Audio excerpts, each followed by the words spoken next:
Hello my dear Taurus, Sun, Moon, Rising, Venus, or Cross Watchers. Ito na po yung reading mo sa buwan ng March. Ano yung mapaparating sa'yo ngayong March? Yan ang pagchichikahan natin ngayon.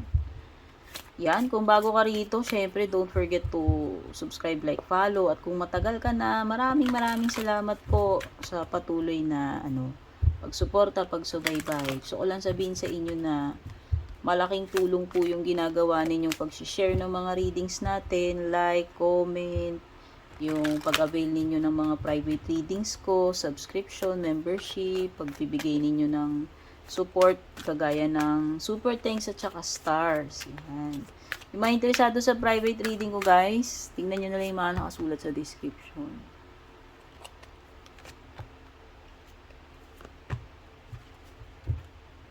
Gamitin muna natin yung mga magagandang sirena ko, yung deck na may magagandang sirena.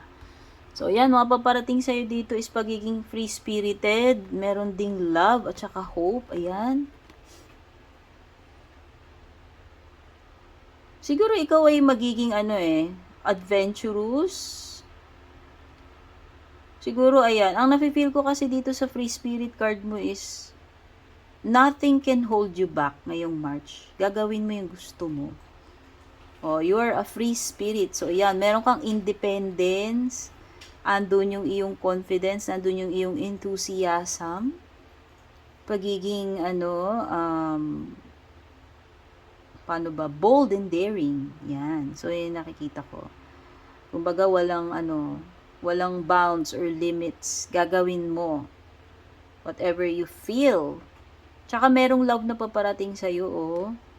So, pumapag-ibig yung mga ibang Taurus dito. Siyempre, hindi naman lahat makaka-relate dito. So, bahala na kayo, yung adjust yung mga expectations ninyo. Pero yan, basta meron ditong, mafe-feel mo na you are loved. Or merong magi-express ng pagmamahal sa'yo. Or pwedeng ikaw rin naman ang magi-express ng iyong pagmamahal to someone. Maparomantic man itong love na to or not. At saka ayan, may sumisilip ng pag-asa ngayong March for you, Taurus. So, kung naghihintay ka ng sign, kung naghihintay ka na merong magaganap, ano man itong hinihintay mo, naging hopeless ka man, depressed, or problematic in the past weeks or days, so eto na yung pag-asa na hinihintay mo. No, magkakaroon ng signal or sign na there is hope about any issue or concern that you have.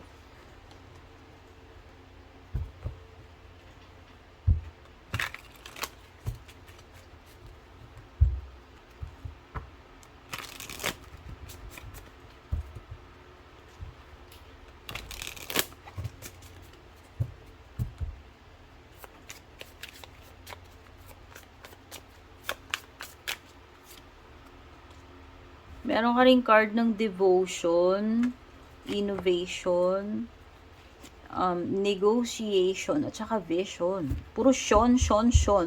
Promise! Natawa naman ako dito sa mga cards mo, Taurus. Tignan mo to. Para lang tayong nag-iinarte dito. Ayan. Devotion, innovation, negotiation, tsaka vision. O, di ba puro Sean? Ayan, tad-tad ka ng Sean ngayong March.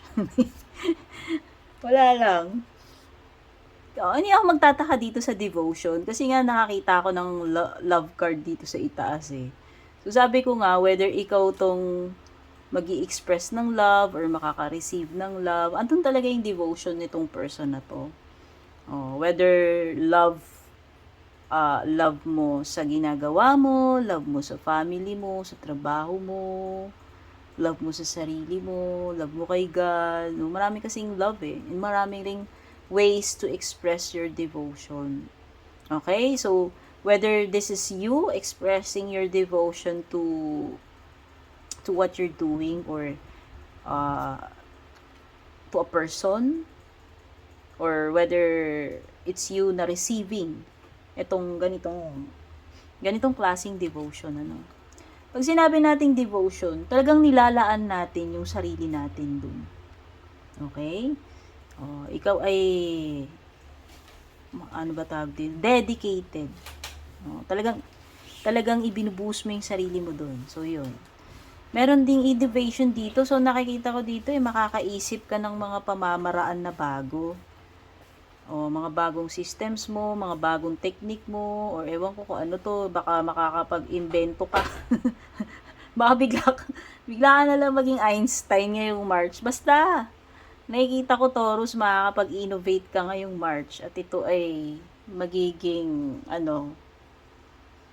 hindi ko alam kung magiging exciting sa'yo, or magiging busy ka dito, or magiging successful ka dito sa innovation na ito.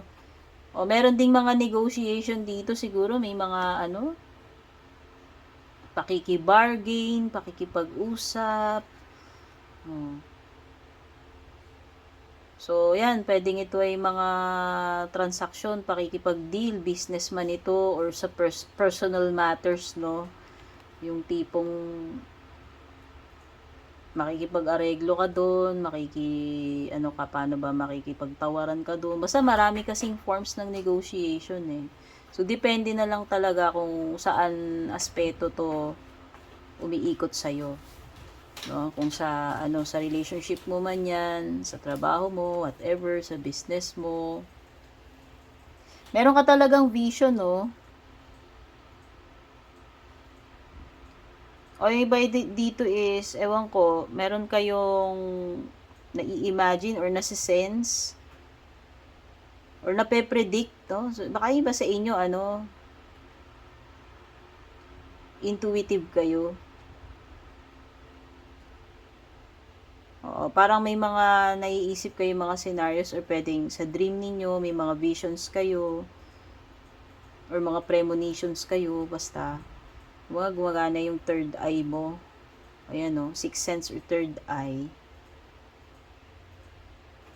Pero minsan kasi yung vision, parang pag meron tayong ini-imagine na natin, goal natin, no? Specific na gusto nating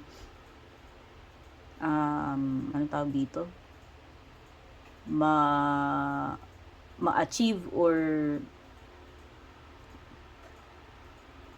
ano ba tawag dun? Teka, sige na lang, hindi ko na masyadong i-complicate. Basta pwedeng ito ay iyong vision or goal, no?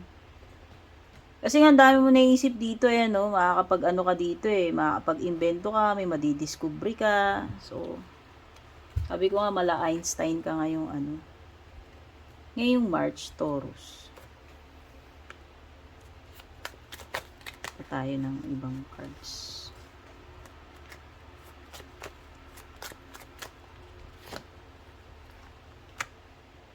Basta meron ka something na ma-foresee dyan.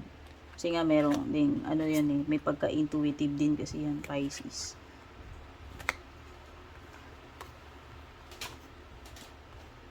Kumbaga, sa isip mo, nakita mo na pwedeng mangyari yon, ganon. Pagdating sa mga signs dito, meron ka ditong Libra, Aquarius, Pisces, Taurus, tsaka Cancer. Eyeglasses, assessment, evaluate. O, yan, magkakaroon ka pala ng options dito, or decision making, or mga new perspectives, no? Kasi sabi ko, may mga mai-imagine ka dito, bagong madidiscover. O, merong mga bagay na babasahin dito. Re-reviewin mo, i-analyze mo ito, naman tong mga bagay na paparating na to. O, pwedeng importante yung opinion mo about dito, or ikaw making a judgment or decision. Basta meron kang bubusisiin, babasahin, i-examinin dito. Kailangan mag-pay attention ka dun sa detail, o tignan mong mabuti Ayan you need to take a closer look daw. Tsaka ito yung bibigyan mo ng importance or focus. No? Tsaka meron ditong something like, pagiging aware, mindful. Basta i-check mo mabuti daw yung mga details dito. Basahin mo munang mabuti. O baka mga contracts yan, or mga documents. Symphony, harmony, synergy, co-create. Wow! So nakikita ko dito Everything is in harmony ngayong March para sa iyo. Ayan, oh. Parang orchestra lang at ikaw yung conductor. Wow, pakumpas-kumpas ka na lang. Tapos, 'di ba? Kung ano yung kinukumpas mo, yun naman yung tutugtugin nila. So, nakikita ko parang may pagka effortless. Siguro, basta sabihin na lang natin na parang komportable, hindi kahirap. Kasi parang nasusunod lang eh. Nasusunod lang yung mga kumpas mo, yung gusto mo eh. Parang yun nakikita ko. Ayan. Or pwedeng meron ditong assembly or gathering. Ayan, hindi ko alam eh. Wherein ikaw yung parang, ewan ko, event na ikaw yung mag-organize or a-attend ka ng mga event. Ayan, kasama mo yung team mo. Pwedeng ikaw yung leader dito, ikaw yung speaker, o basta parang meron kang ano dito, parang convention or performance na ano, in a stage, yan. Or display ng ano, pagde-demo or pagdi-display ng iyong skills, talents, no? Or knowledge, no? Parang public speaker, nag-share ka doon ng mga kung ano-ano. Meron ka rin ditong ostrich trap, avoidance, close-mindedness, refusing to face reality. You have a tendency to escape reality pala. Ayan. O, meron ditong mag-i-evade. So, whether ikaw to or yung person na nakakadil mo. Tumatakas na energy. Tumatakas, umiiwas, or may pagiging ano ba tawag dito, hindi open yung mentalidad nitong person na to, sarado. Sarado siya sa ano, mga suggestions or opinions. Okay? At mukhang may phone call, ayan no.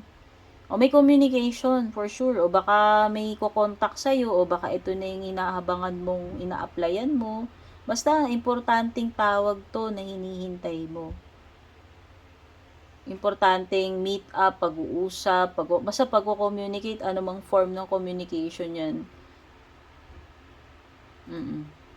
Mga messages or ano, tawag. May magre-reach out, yan o.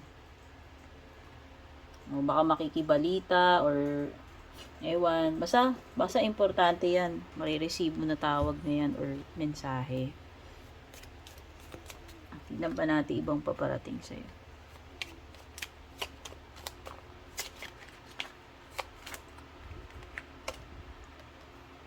Major life change, ayang March. Ano kaya to? Tignan natin. Sabi dito, the time is right daw for major life changes. So, ito pala yung tamang timing ngayong March. Kaya kung meron ka mga gustong baguhin, pwedeng ito, pagbabago sa lifestyle, or pwedeng paglipat sa ibang location. Yan. Basta kung anumang major life change yung gagawin mo ngayong March. Tapos meron kang luck, ayan, may biglaang swerte. Sudden change of luck is likely. Things are working in your favor. O, diba, yun ba sinabi ko dito sa symphony? Para ka nga dyan, conductor lang, kumpas-kumpas ka, tapos parang sumusunod lang yung mga kaganapan sa'yo. So, ito nga, pinapaboran ka, parang malawilog fortune ito. Ayan, no, kasi things are working in your favor, kaya samantalahin mo tong magandang opportunity ngayong March na mapalago yan. Kung ano man yung gusto mong mapalago, ma-improve or baguhin. Expert daw for networking. Sabi ko nga parang merong dito yung event na maraming tao.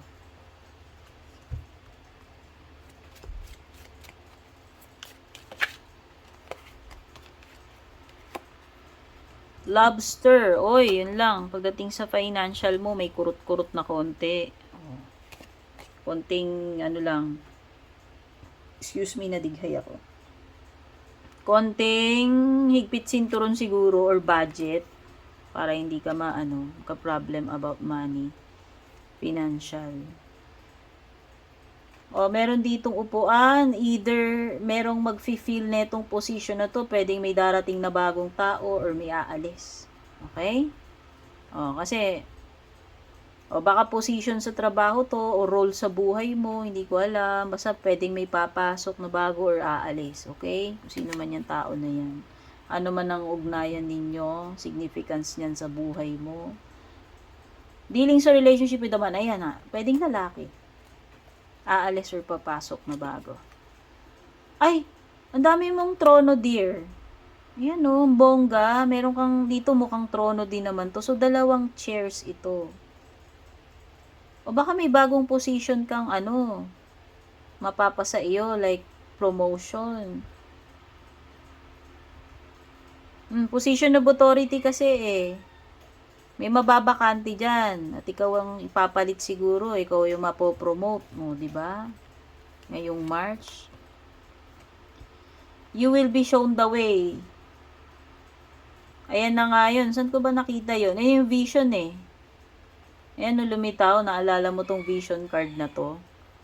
So, sa tingin ko, merong something na marireveal sa'yo like a path.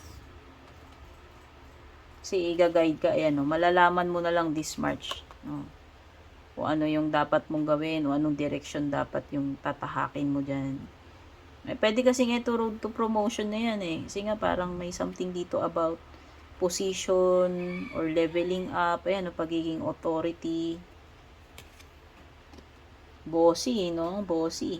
Yung iba dito, pwedeng meron kayong disappointment or dissatisfaction ngayong March. Parang merong something na nasira, ayan, may nabasag. Baka panghihinayang yan, or